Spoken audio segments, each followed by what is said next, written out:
first thing I'm going to be looking at right off the bat is mech selection for Blackwatch.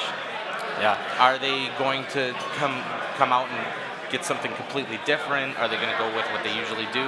We'll see that in a little bit here. Yeah, in this first round we saw between Eon and 228, we did see 228 bringing mechs that they hadn't brought before. It was an unusual drop deck selection, so are they going to continue to do that? Are they going to do something different, or are they going to go back to what they were familiar with? Well, both teams are in their drop ships, and as soon as they load in, we will be underway.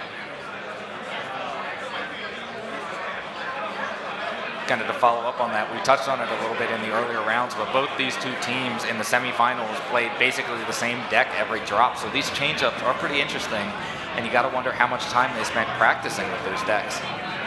All right, we've got Alpha Lance dropping in here for Blackwatch. Panic button back in that Executioner. Everybody is leaving the Alpha Lance position and cutting across. In the meantime, Eon Synergy is Zelaglock taking a jump peek. He wants to see if anybody's setting up. He doesn't see anybody, but this is looking very familiar to what Blackwatch was doing before. They sent their Alpha Lance down and under, and they sent two of their mechs charging up. That's the Supernova and the Summoner.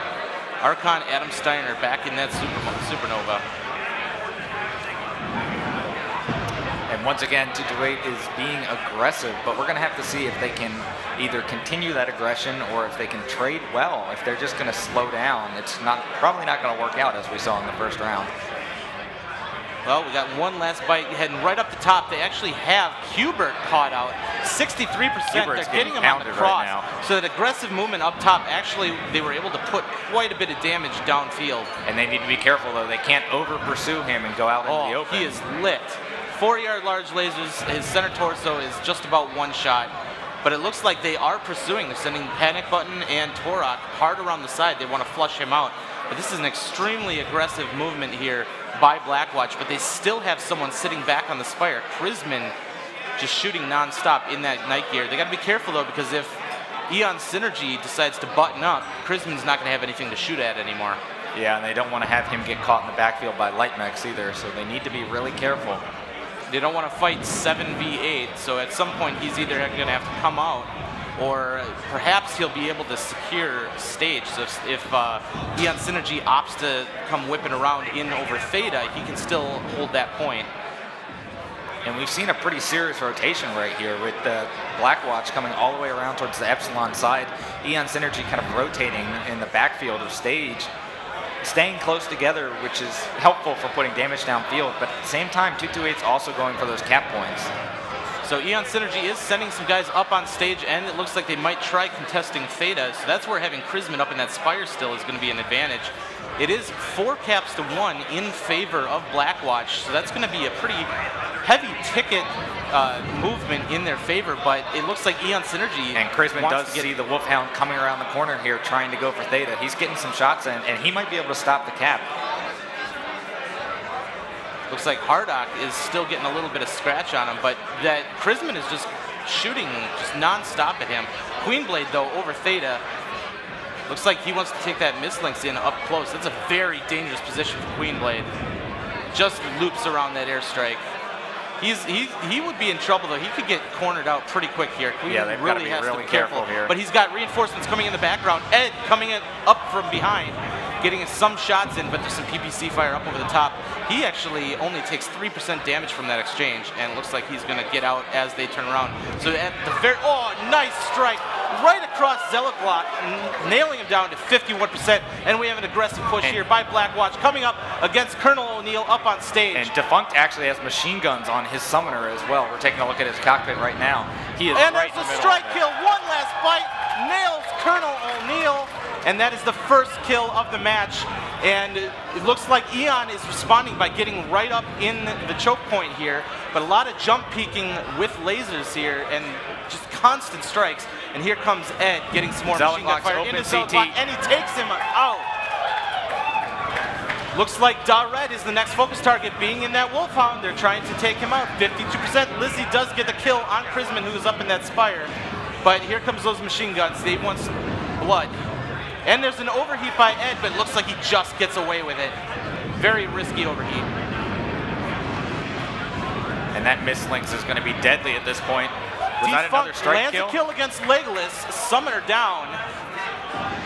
And it looks like they're going to loop around. 3 of them, self-destruction by Panic Button, but Archon Adam Steimer able to kill Cubert. That looked like another strike kill.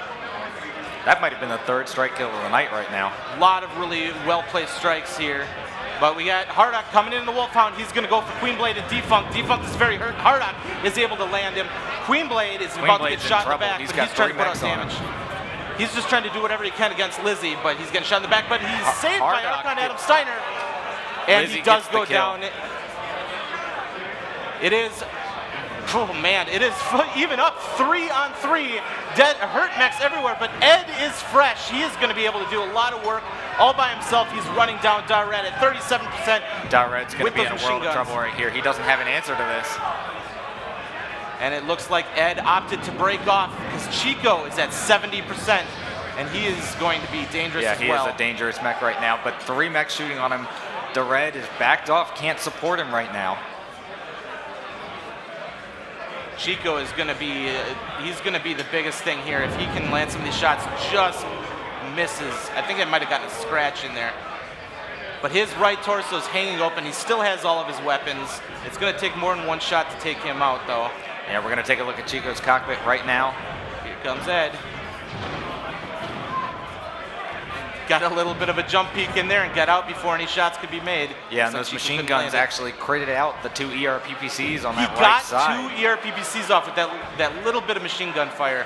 That is insane. That's huge. He just cut his weapon fire in half with that peek. Here comes Torok.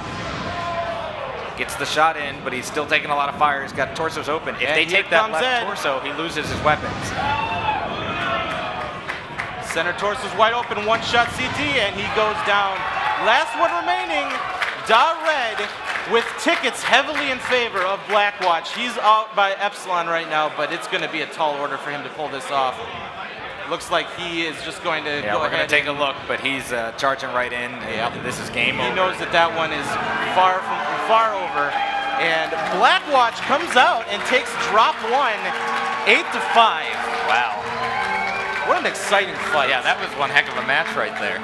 Just oh my goodness. All right, one last fight, pulling off 704, 1 kill, 7 assists. That Hunchback did a lot of work. 660 from Torok. Those Hunchbacks, very aggressive, using their mobility to get up there, were really just a presence at the front, nonstop, taking a lot of hits, but still just living through it and dishing it back. But then again, Seiko doing 594 in that Warhawk, 485 for Lizzie in the other Warhawk, 459 for Qbert in the Hunchback 2C. Those are all respectable damages. That was just one heck of a fight. Yeah, everybody seemed to contribute very well on that one. It all came down to who was able to keep their mechs alive right up into the very end. And it just, yeah, that was awesome. I hope you guys enjoyed watching that as much as we did, because that was a good game right there. That I can't wait to see what drop 2 is going to be like, but we're going to have to do the map ban. We're going to toss it over to Darren. Let's see where we're going to be playing next.